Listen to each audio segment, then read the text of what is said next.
오늘 우리에게 주신 하나님의 말씀 구약성경 느헤미야 8장 1절에서 12절 말씀입니다. 구약성경 737쪽 느헤미야 8장 1절부터 12절 말씀 한 절씩 교독으로 봉독하겠습니다.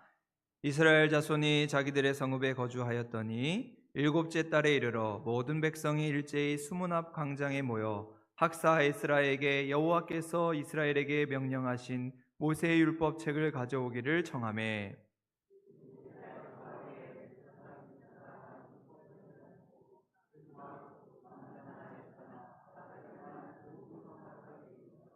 수문 앞 광장에서 새벽부터 정오까지 남자나 여자나 알아들을 만한 모든 사람 앞에서 읽음에 뭇 백성이 그 율법책에 귀를 기울였는데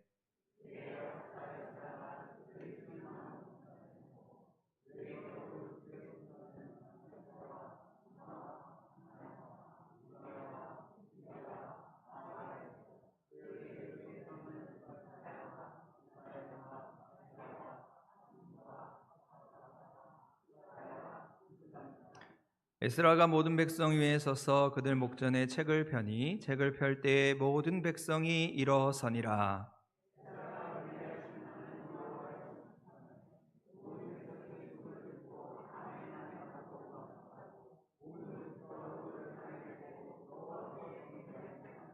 예수아와 바니와 세레바와 야민과 악굽과 사부대와 호디야와 마아세야와 그리다와 아사랴와 요사밧과 하난과 블라야와 레이 사람들은 백성이 제자리에 서 있는 동안 그들에게 율법을 깨닫게 하였는데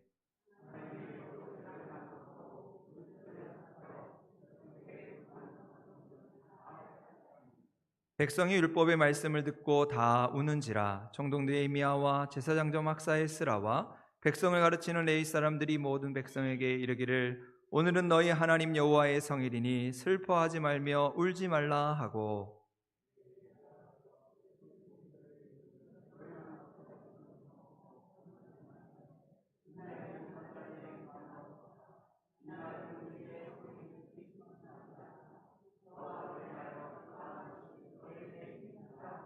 레위 사람들도 모든 백성을 정숙하게 하여 이르기를 오늘은 성일이니 마땅히 조용하고 근심하지 말라 하니 모든 백성이 곧 가서 먹고 마시며 나누어 주고 크게 즐거워하니 이는 그들이 그 읽어 들려준 말을 밝히 알미라.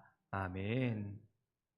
우리 어제가 절기상으로 정월 대보름이었는데요. 오늘이 벌써 2월 마지막 주일을 보내고 있습니다. 어제부터 내린 비로 강원도에는 많은 폭설이 내렸다고 하는데 좀 쌀쌀한 날씨이지만 너무도 빨리 지나가는 시간들 속에서 우리와 함께 하시는 하나님의 은혜를 기억하시고 또 이 사순절을 보내는 이 시간 가운데서 말씀과 기도로 거룩해지는 복된 삶 될 수 있기를 소망합니다.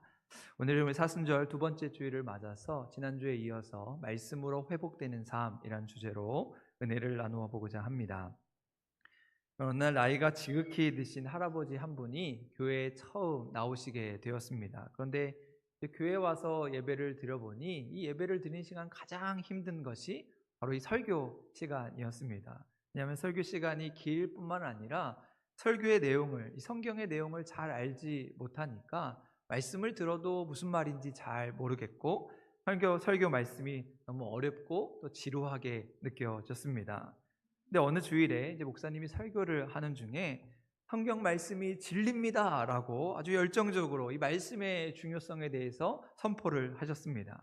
그런데 그 할아버지는 목사님이 성경 말씀이 진리입니다라고 하는 말씀을 듣고 마음이 편안해지기 시작했습니다. 왜냐하면 목사님은 성경 말씀은 진리입니다라고 말씀을 하셨는데 할아버지는 그 이야기를 성경 말씀은 진리입니다, 진리다라고 들었기 때문입니다. 그리고 혼자서 생각하기를 아니 목사님조차도 성경 말씀이 진리다고 하니까 내가 이렇게 성경 말씀을 지루해하는 것은 어찌 보면 당연한 일이다.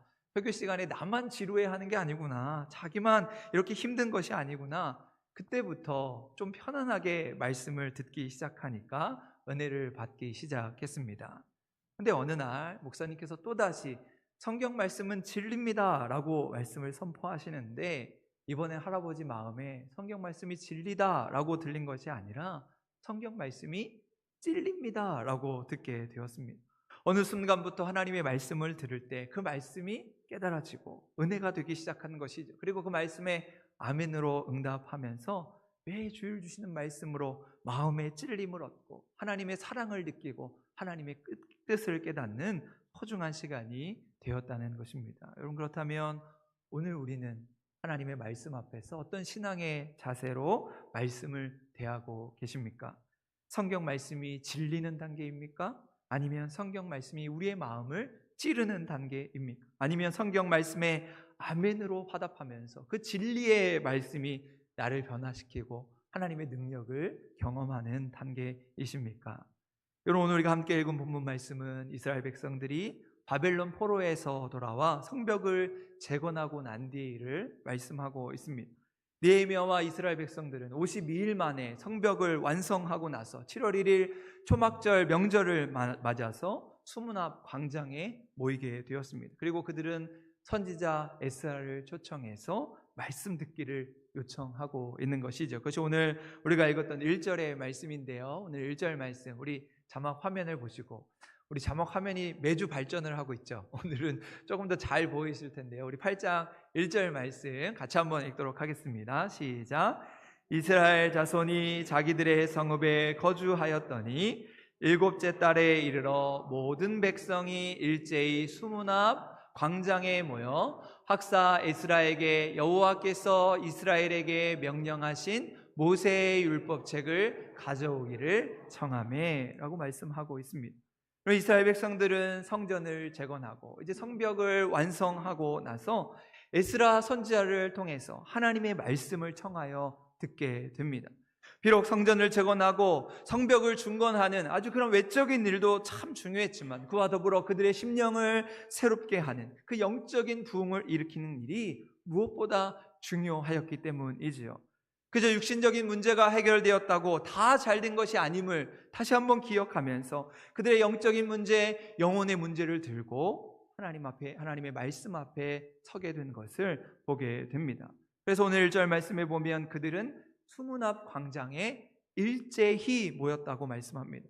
여기서 일제히라고 하는 말은 마치 한 사람처럼 모였다라고 하는 뜻이 됩니다. 광장에 수많은 사람들이 전국에서 몰려들었지만 그들에게 동원령을 내린 것도 아니고 강제적으로 모이게 한 것도 아니라 그들이 말씀에 대한 갈망과 사모함으로 마치 한 사람처럼 한 마음이 되어서 한 자리에 모이게 되었다는 것이지요. 그럼 이처럼 우리의 삶의 참된 회복은 우리가 다시 말씀 앞에 설 때 일어나는 것임을 우리는 기억해야 합니다. 여러분, 오늘날 우리 한국교회가 왜 이렇게 어려울까? 하나님의 말씀을 드리려고 하는 이들이 없기 때문입니다. 돈을 벌고 땅을 사고 주식을 투자하는 소리에는 귀를 기울이는데 하나님의 말씀에 귀를 기울이는 이들이 사라지고 있기 때문입니다. 자녀들을 좋은 대학 보내고 아파트 사고 좋은 차 사는 데는 귀를 기울이는데 간절하게 말씀을 듣고 말씀을 사모하는 열정이 사라졌기 때문인 것이지요.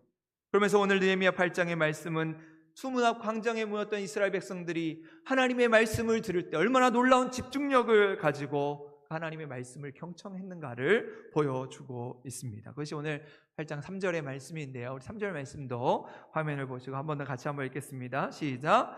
수문 앞 광장에서 새벽부터 정오까지 남자나 여자나 알아들을 만한 모든 사람 앞에서 읽음에 뭇 백성이 그 율법책에 귀를 기울였는데. 아멘. 여러분, 이스라엘 백성들이 새벽부터 정오까지 모여서 말씀을 들으며 무려 6시간이 넘는 집회의 시간을 가진 것이죠. 요즘 같으면 상상도 할 수 없는 일입니다. 하지만 그들은 그렇게 긴 시간 동안 하나님의 말씀에 귀를 기울이고 하나님의 말씀을 경청했습니다. 사모하는 마음으로 하나님의 말씀을 들으면서 시간이 가는 줄도 모르고 말씀에 귀를 기울인 것이죠. 그들이 얼마나 말씀을 사모했는가, 얼마나 말씀을 갈망하고 기다렸는가를 잘 보여주는 장면입니다. 여러분, 이처럼 포로에서 돌아온 이스라엘 백성들은 하나님의 말씀을 대하는 자세가 달랐습니다. 오늘 5절 말씀에 보면 에스라가 백성들 앞에 서서 하나님의 율법책을 낭독할 때 모든 이스라엘 백성들이 일제히 일어나서 그 말씀을 경청하게 됩니다. 또 6절에 보면 모든 이스라엘 백성들이 손을 들고 아멘, 아멘 응답하면서 몸을 굽히고 얼굴을 땅에 대면서 하나님을 송축하고 하나님께 경배했음을 보게 됩니다. 그만큼 이스라엘 백성들은 말씀에 대한 사모함이 있었고 갈증이 있었습니다. 말씀을 진심으로 사랑했음을 보게 됩니다. 그래서 한 사람도 그 자리를 떠나지 않고 하나님의 말씀에 귀를 기울인 것입니다. 저는 개인적으로 이 말씀을 묵상할 때마다 참 가슴이 벅차오릅니다. 하나님의 말씀을 진심으로 대했던 그 이스라엘 백성들의 모습을 생각할 때 그들 가운데 얼마나 폭포수와 같은 은혜가 부어졌을까. 말씀의 모든 백성이 아멘 아멘 응답할 때 그 마음속 깊은 곳에서 솟아오르는 감동과 은혜로 인해서 얼마나 크신 성령의 역사가 임하게 되었을까. 그 말씀을 사랑하는 자들에게 부어주시는 은혜를 묵상하게 됩니다. 여러분, 오늘 우리 한사랑교회도 하나님의 말씀 앞에 아멘으로 응답하면서 순간순간 부어주시는 그 하나님의 은혜를 경험할 수 있기를 소망합니다. 그저 습관적으로 하는 아멘이 아니라 우리의 마음에서 진정 우러나오는 그 말씀에 대한 분명한 확신을 가지고 말씀이 선포될 때 우리의 마음을 열고 아멘으로 응답하면서 살아있고 운동력 있는 하나님의 말씀의 능력을 경험하는 우리 모든 성도의 삶이 될 수 있기를 간절히 소망합니다. 여러분, 이처럼 말씀을 듣는 자세를 보면 그 사람이 얼마나 하나님의 말씀을 존중하는가, 얼마나 하나님의 말씀을 사랑하는가를 알 수 있게 됩니다. 그래서 하나님의 말씀을 들을 때 우리가 어떤 마음과 어떤 자세로 듣느냐에 따라서 우리의 삶의 모습이 전혀 달라지는 것을 보게 되지요. 그래서 가끔 저도 이렇게 강단에서 말씀을 전하면서 우리 말씀을 듣는 성도들의 자세를 보면 때로는 우리 성도들의 삶의 모습이 이렇게 환히 비춰질 때가 있습니다. 그렇기에 우리가 어떤 자세로 하나님의 말씀을 듣는가는 우리의 인생에 참으로 중요한 것이지요.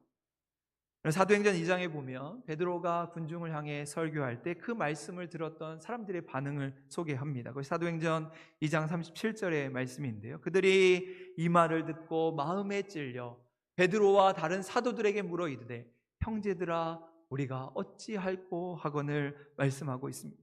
베드로의 설교를 들은 군중들은 양심의 찔림을 받아 회개하면서 우리가 어찌하면 좋을까, 어떻게 할까 탄식하면서 성령의 감동을 받고 그 믿는 신도의 수가 3,000이나 더해졌다 말씀하고 있습니다. 여러분, 그런데 사도행전 7장으로 넘어가 보면 똑같이 이번엔 스데반 집사가 군중을 향해 설교를 하게 되는데 그 설교의 내용이 이전에 했던 베드로의 설교와 크게 다르지 않습니다. 그런데 스데반의 설교를 들은 군중들의 반응이 전혀 다른 것을 보게 됩니다. 그 사도행전 7장 54절의 말씀인데요. 그들이 이 말을 듣고 마음에 찔려 그를 향하여 이를 갈거늘. 여러분, 신기하게도 하나님의 말씀을 듣고 마음이 찔리는 것은 똑같았습니다. 그런데 그에 따른 반응이 전혀 다르게 나타나는 것을 보게 됩니다. 베드로의 설교를 들은 사람은 탄식하며 말씀 앞에 무릎을 꿇고 회개한 반면 스데반의 설교를 들은 사람들은 이를 갈았다고 말씀합니다. 문제는 말씀을 듣는 사람들의 마음과 자세가 달랐기 때문이죠. 자기 생각에 갇혀서 다친 마음을 가지고 말씀을 들으면 하나님의 말씀을 듣고도 이를 갈게 되는 사악한 결과를 초래하는 것입니다. 자기 생각에 갇혀서 하나님의 말씀을 판단하고 자기 기준에 따라 하나님의 말씀을 거부하게 되는 것이지요. 그렇게 오늘 말씀의 이스라엘 백성들은 에스라 선지자가 강단에 서서 하나님의 말씀을 낭독하는 순간 순전한 마음으로 그 말씀을 듣고 말씀 앞에 깨어지기 시작합니다. 그동안 자신들이 살아왔던 지난날의 모습을 회개하고 눈물을 흘리며 탄식하며 회개하게 되는 것이죠. 그것이 오늘 우리 8절과 9절 앞부분까지의 말씀인데요. 우리 화면을 보시고 다 같이 한번 읽겠습니다. 시작. 하나님의 율법책을 낭독하고 그 뜻을 해석하여 그 낭독하는 것을 다 깨닫게 하니 백성이 율법의 말씀을 듣고 다 우는지라. 그들이 말씀을 들을 때 그 가슴에서 북받쳐 오르는 울음을 터뜨리게 되었다고 말씀합니다. 하나님의 말씀이 선포되고 그 말씀이 백성의 귀에 들릴 때 깨달아지는 은혜가 임하게 되고 그들의 심령에 변화를 받아서 눈물을 흘리며 회개하는 역사가 일어난 것이, 우리가 지난날 너무도 하나님의 말씀으로부터 멀리 떨어져 살았구나. 하나님의 말씀을 우리가 너무나도 몰랐구나. 이 생명이 되시는 말씀을 우리가 그동안 잊고 살았구나. 가슴을 치며 회개하며 통곡하는 백성들의 모습을 보게 됩니다.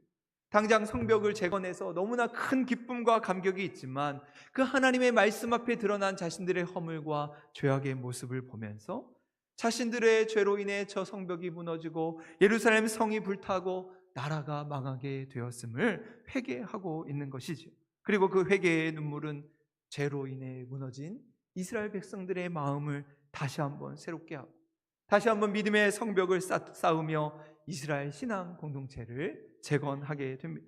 그 회개하는 자리에서 새롭게 일어나 하나님의 능력을 붙들고 그 무너진 자리에서 새롭게 하시는 부흥의 은혜를 경험하게 된 것입니다. 여러분, 우리나라에 복음이 들어올 때 많은 선교사님들의 수고가 있었지만 그 중에 로버트 하디 선교사님은 우리 캐나다 출신의 의사 선교사님으로 1890년에 우리 조선 땅에 들어와서 한국 복음화를 위해서 정말 헌신했습니다. 그런데 이 하디 선교사님이 이제 조선에 온 지 10년이 지나도록 아무런 선교의 성과가 없자 이제 선교사님이 스스로 낙심을 하게 됩니다. 교인들 집을 신방해 보면 교인들이 술상을 펴놓고 모임을 하고 있고 교인을 빙자해서 사기를 치고 교인들이 허랑방탕한 삶을 일삼는 그 조선인들의 삶을 보면서 이토록 선교의 진전이 없는 것은 저 무식한 조선인들 때문이라고 그 탓을 조선인들에게 돌린 것이지요. 그런데 1903년 여름철 휴가철을 맞아서 이 외국인 선교사님들이 원산에 모여서 사경회를 열고 성경을 공부하고 말씀을 배우면서 다시 한번 부흥회를 열게 되었는데 당시에 이제 최고 나이가 많았던 최고참이었던 이 하디 선교사님이 설교를 하는 중에 그 선교사님들을 앉혀놓고 나는 죄인입니다. 자신의 허물을 고백하기 시작했습니다. 자신이 조선에 와서 선교를 한다고 했지만 조선인들을 대하면서 저들을 무시하고 교만하게 오만하게 저들을 대하면서 그동안 조선 교인 탓을 하던 하디가 이 모든 것이 내 탓입니다. 내 잘못입니다. 나는 죄인입니다. 회개하게 되자 그 자리에 참석했던 모든 선교사님들이 눈물을 흘리며 회개하기 시작했고 그 회개의 물결이 여기저기로 퍼져가기 시작했습니다.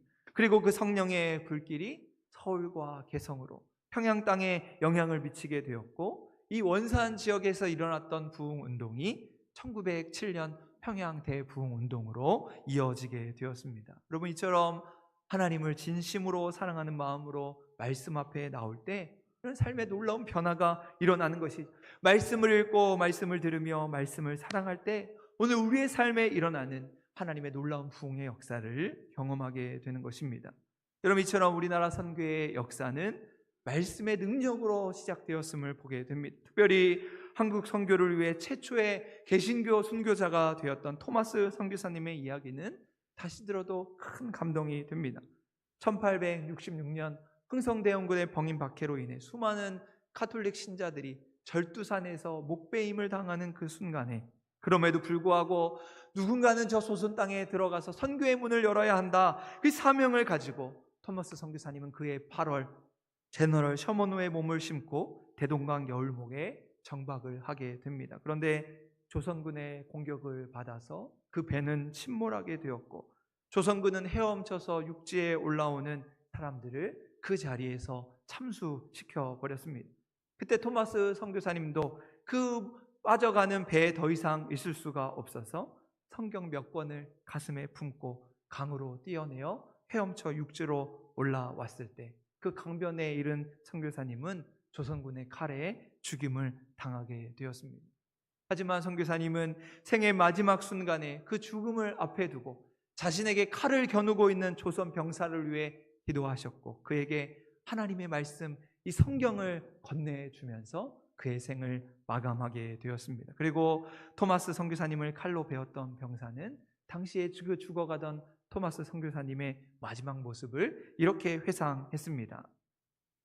내가 서양 사람 여럿을 죽였는데 그 가운데 한 사람은 지금 생각해도 이상한 점이 있다. 내가 그를 죽이려고 하자 그는 두 손을 마주잡고 무슨 말을 한 후에 붉은 천이 덮인 책을 가지고 웃으면서 내게 받으라고 권했다. 내가 그를 죽이기는 했지만 이 책은 받지 않을 수가 없어서 받아왔다. 그렇게 고백을 했습니다. 그리고 그가 받은 책이 바로 이 하나님의 말씀 성경책인 것이지요. 그리고 그 병사는 토마스 선교사님이 건네준 성경을 받아 가지고 집에 돌아가 그 성경을 읽고 예수님을 영접하게 되는데, 그 병사가 나중에 평안지역 안주교의 영수가 되는, 오늘날로 말하면 장로님이 되는 박춘권이라는 사람입니다.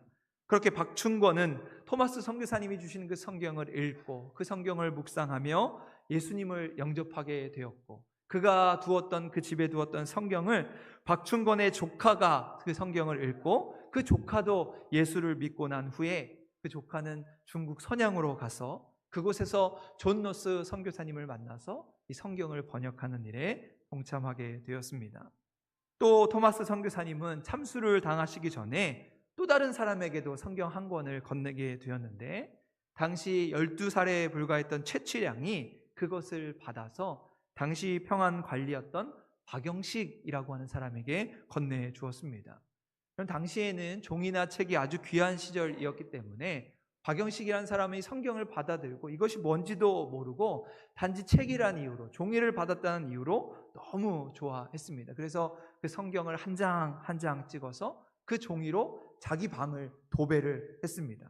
그러고는 아침에 눈을 떠보면 그 벽에 붙어있는 성경이 보이고, 밥을 먹을 때도 성경이 보이고, 이리 뒤척여도 성경, 저리 뒤척여도 이 도배한 성경이 보이게 된 것이죠. 그러던 어느 날 그 도배한 성경을 읽다가 이 박영식이 예수님을 믿고 구원을 받게 됩니다. 그리고 그 성경으로 도배했던 박영식의 집이 훗날 평양의 널다리골 교회가 되었고, 이 널다리골 교회가 평양 대부흥운동의 시초가 되었던 장대현 교회로 바뀌어지게 됩니다. 여러분, 이처럼 말씀의 그 조그마한 씨앗이 조선 땅에 심겨져서 그 말씀을 읽고 말씀을 듣고 말씀을 사랑함으로 오늘날 한국교회의 놀라운 부흥의 역사를 이루게 된 것을 보게 됩니다. 하나님의 말씀을 읽을 때 지루함 없이 시간 가는 줄 모르고 말씀에 귀를 기울인 것이 바로 부흥의 시작이 되었다는 것이지요. 오늘 우리 한사랑교회는 2024년 사순절을 보내며 오늘 우리 교회가 말씀과 기도로 거룩해지고 하나님이 주시는 영적인 부흥을 이루기 위해서 특별히 이 사순절 기간 동안 성경 필사 운동을 진행하고자 합니다. 여러분, 어쩌면 성경을 필사하는 일은 참 피곤한 일일지도 모르겠습니다. 손이 아프고 허리가 아픈 참 고단한 일일지도 모르겠습니다. 하지만 우리가 성경 한 구절 한 구절을 손으로 직접 써내려가면서 우리의 마음 문을 열고 말씀의 귀를 기울일 때 그 원산에서 일어난 부흥의 역사가, 평양 땅에서 시작된 부흥의 역사가 오늘 우리 삶에 일어날 줄로 믿습니다. 오늘부터 시작해서 우리 3월 한 달간 부활주일에 이르기까지 우리 한사랑교회 온 성도들이 일제히 한 마음을 품고 이 거룩한 일에 동참함으로 하나님이 부어주시는 성령의 감동하심과 놀라운 은혜가 샘솟듯 일어날 수 있기를 간절히 소망합니다. 하나님의 말씀 앞에서 나를 새롭게 하고 찔러 쪼개시는 능력을 경험하면서 하나님이 기뻐하시는 우리 모든 성도의 삶이 될 수 있기를 간절히 소망합니다. 그래서 그 말씀으로 우리의 삶이 회복되고 그 말씀의 능력으로 하나님께는 영광, 우리 모두에게는 참된 기쁨이 넘치는 우리 한사랑교회 모든 믿음의 성도들 될 수 있기를 주님의 이름으로 간절히 축원합니다. 오늘 이 시간도 우리 말씀을 기억하면서 우리 살아계시는 성령님, 우리 함께 찬양하시고 우리 함께 합심하여 기도하는 시간 갖도록 하겠습니다. 하나님, 말씀의 능력으로 우리를 채우시고 말씀으로 회복하게 하여 주옵소서. 말씀이 우리를 찔러 쪼개시고 우리의 삶을 변화시키게 하여 주옵소서. 이 시간 우리 살아계신 성령님 함께 찬양하시면서 우리 함께 기도하는 시간 갖도록 하겠습니다.